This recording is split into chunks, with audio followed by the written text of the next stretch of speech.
గత 10 ఏళ్లలో ఎన్నడూ లేని విధంగా దావోస్ పర్యటనలో తెలంగాణ రాష్ట్రాన్ని రిప్రజెంట్ చేసి 1,78,950 కోట్ల ఇన్వెస్ట్మెంట్ ని తెలంగాణ రాష్ట్రానికి తీసుకొని వచ్చి రైజింగ్ తెలంగాణకి ఒక డైరెక్షన్ గా ఒక గేమ్ చేంజర్ లెక్క వ్యవహరించి ముందున్న తెలంగాణ రాష్ట్ర గౌరవ ముఖ్యమంత్రి రేవంత్ రెడ్డి గారికి, అదే విధంగా ఐటీ శాఖ మంత్రివర్యులు శ్రీధర్ బాబు గారికి, రైజింగ్ తెలంగాణ యావత్ బృందానికి, తెలంగాణ రాష్ట్ర ప్రజలందరి పక్షాన, విద్యార్థుల పక్షాన, ముఖ్యంగా తెలంగాణలో ఉన్న యువత పక్షాన ప్రత్యేకంగా మీకు కృతజ్ఞతలు తెలియజేస్తున్నా.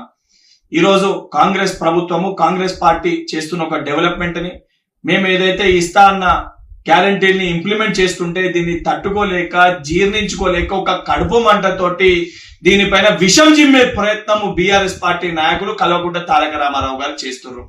వారి యొక్క కడుపు మంట తగ్గాలి, వారి యొక్క జీర్ణించుకునే తత్వం పెరగాలనే ఉద్దేశంతో డైజెస్ట్ ద గ్రోత్ అనే ఒక క్యాంపెయిన్ రన్ స్టార్ట్ చేస్తూ ఈరోజు ఈనో బాక్స్ ని, ఈనో ప్యాకెట్లని కల్వకుంట్ల తారక రామారావు గారింటికి, కల్వకుంట్ల చంద్రశేఖర్ రావు గారింటికి నేను కొరియర్ చేస్తున్నా.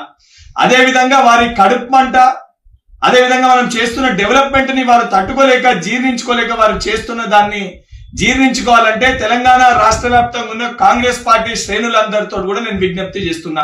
ఈ ఈనో డబ్బాల్ని, ఈనో ప్యాకెట్లని కేసీఆర్ గారికి, కేటీఆర్ గారింటికి, అదే విధంగా బీఆర్ఎస్ పార్టీ నాయకులు ఎవరైతే జీర్ణించుకోలేకపోతున్నారో వారికి కొరియర్ చేయండి.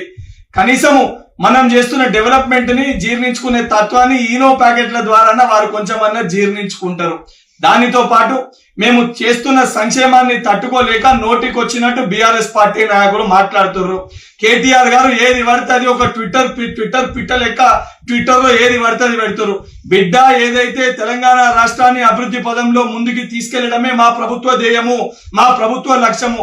దాన్ని అడ్డుకునే ప్రయత్నం చేసినా, మా కాళ్ళల్లో కట్టెలు పెట్టే ప్రయత్నం చేసినా గుడ్డలు కూడా తీసి కొట్టే పరిస్థితి ఉంటుందని చెప్పని కల్వకుంట్ల తారక రామారావు గారిని, బీఆర్ఎస్ పార్టీ నాయకులని హెచ్చరిస్తున్నా.